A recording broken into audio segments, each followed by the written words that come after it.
As always, this video is sponsored by rlrecordings.com. If you need your song mixed and mastered, you need a signature vocal chain, or you need a professional recording template, head over to rlrecordings.com right now. Right, this is a slightly different video in terms of everything, and I just wanted to make a video about how simple vocal mixing can be when you're doing over a 2-track, and how simplicity is really what makes everything tick. In all honesty, you don't need 12 plugins on a vocal unless you've majorly fucked up, then you'll probably need it. But when you have a good, decent recording, and the only thing you need to do is minor little changes to get how the artist wants it. Here, we actually have a different song than all in the previous videos. It's a miracle. But this is a very simple 2-track recording. As you can see, this is what the song sounds like. From a place where it's hard just to make it out. I'm from a place where it get gritty, I took the safer route. Had it hard coming up, but I ain't never let it break me down. It made me stronger, matter of fact, it made me who I'm now. Yes, I'm talking about diving that water, is real. Really simple, and the vocals are clear, they're present, and they're very simple. As you can see, if we just head over to the main vocal chain, we have 3 plugins. That is it. You don't need any more than 5 if you've got a decent vocal. All right, 3 to 5 is a decent set. Maybe if you need one, if you have like an SSL which has a compressor and an EQ in it, maybe you only need 2, including the DSR. But as you heard, let me just take all of these off. Oh, that's a little bit of spoilers. I didn't mean to do that. Please go away and take all that off. From a place where it's hard just to make it out. I'm from a place where it get gritty, I took the safer route. Had it hard coming up, but I ain't never let it break me down. It made me stronger, matter of fact, it made me who I'm now. Yes, I'm talking about. There was definitely a vocal jump when adding the compressor in, but you want those vocals to be out. You want them to push them a little forward. That's how I like my vocals. And you don't need complex. It's simple when you got a good thing. For example, this song was a little dark. It didn't have a lot of brightness, so it wasn't really poking through. So the EQ, really simple, just a little bit of the lows taken out, just a little bit of the muddiness, you know. Of course, you got the high pass filter, and you know, the boosting. Simple, just the 1500. I know I said before it's a very dangerous frequency to boost, as you know, you can get some harshness in there. But this vocal was recorded nicely. It's a lot smooth. It's really silky. So I'll just boost that a little bit forward. And the 5K, which is more the 6K area, this is 5.9. But don't pay attention to the frequencies. What do you hear? I know I pointed them out, but I'm pointing them out now, as this is probably the first time I've actually looked at the frequencies to boost. And this is 1.5 and this is 1.7. They're not big amounts. They're just tiny little boosts, just up the man's inflection in his vocal tones is what I was trying to get out. And this little dip here as well, 9.9. Just a really sharp frequency we don't want in the high end. So it's literally just taken out. If I just... I'm from a place where it's hard just to make it out. I'm from a place where it get gritty, I took the safer route. Had it hard coming up, but I ain't never let it break me down. It's just put the vocal forward. It's up there. And then the compressor, the main real thing of this, that's actually adding the volume to the overall mix.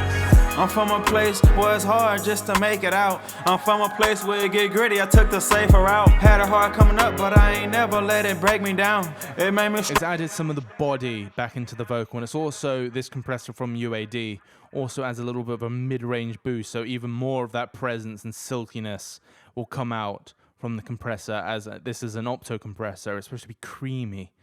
It's supposed to be light in terms of the compression taste, if you will, or texture, if you will. That's a really weird analogy.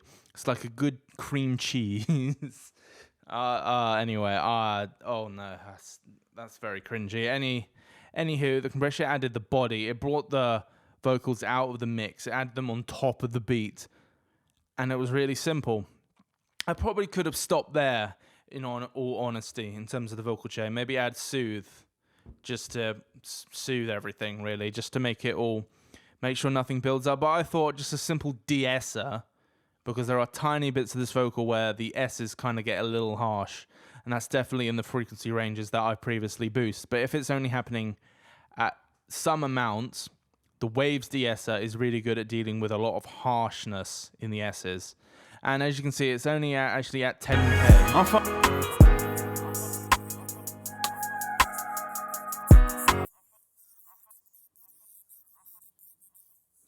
If you can hear that, because I've just silenced it, the only thing I'm taking out is kind of the fried sound of a vocal, something that's way too sizzly for its own good. And that's all I'm taking out. And that frequency in 10k can definitely get very harsh very quickly. So it's not even happening all the time. It's only happening at moments. And it's just taking them out. It's just soothing them. It's just getting rid of them so they're pleasing to the ear. And that is literally it. You can go probably a little bit crazy, because I did that. These were his personal sends. None of this is mine created. The only thing in here is the vocal chain and the MB and the mix bus. That's mine. There's only a plate here, which is all the way down here, which is the Reverb from Waves on the plate 2 preset, literally it, with a S1 imager, definitely to just widen it a little bit. We got a Hall, which is definitely the exact same, but we got Reverb, which is the stock Pro Tools, by the way, and then you got a little bit more widener, and you got a Pro Q3, which I also didn't add. This is all them, just to get rid of the low end, just so that the vocal doesn't get muddied and washed out from the reverb. That's why it's here. Got a half note delay, which is here. No saturation or anything. It's there in case. H delay, and then a reverb on top of it, and then you got the quarter note, which is nowhere to be seen apparently. No, it's up there. Quarter note, no saturation or anything. You got H delay normal, and there is a reverb here, but it's turned off because I don't need more reverb. There's already one on it, and this is also on ping pong, which is also quite nice and very nicely sounding. So one's right in the middle and one's on to the sides, kind of making the signal a little bit wider, you know. And there's a flanger with a little bit settings. This is a meta flanger from Waves. Simple. This was already here. The only thing I added was the Hall on top of everything. Everything else was there already by him. And some things about beats when you're dealing with a 2-track. This thing already had tons of low end, and I didn't need to do anything with it. I just needed to make the vocal sit with it and everything. So if I play the beat, I'm from a place.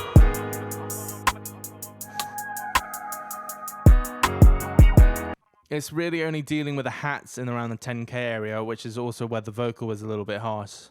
But it's just to dim the hi-hats, because the hi-hats are a little pokey. They're a little sharp to my ears, so I'm just taming them so they're not nearly as present, and the vocal can then go shine on top, because this vocal is it's got some high end to it. Even if the EQ says it didn't, it definitely has some high end. I don't know what mic it used or anything, but it already has some high end, which is nice. So all it's doing is just controlling the hats, so the vocals can become more present, because I want the brightness and the presence from my vocals, not the beat.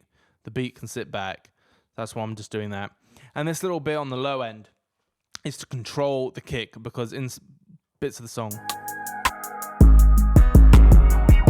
as you can see, where the kick and the 808 were playing at the same time, it would have been nice to have the stems, but you know, sometimes you just got to rock out with what you're given. And here I'm just did you see that? It's just pushing it down, because it's a little too much low end, and I'm not trying to blow my limiters and not be able to get nearly as loud, because the low end is fucking me basically. That's not very PG, but I don't want it to be doing that. So it's just get down, basically. Calm down there, sir, is what it's doing. And there isn't really anything. This music thing is what he had on here. I left it. I explained what this thing is to my ears in another video. I'm not doing it over again. Go watch one of the previous recording template videos. That's what it is. And then it's going into the mix bus. This is my mix bus. This isn't his. This is the God particle default setting.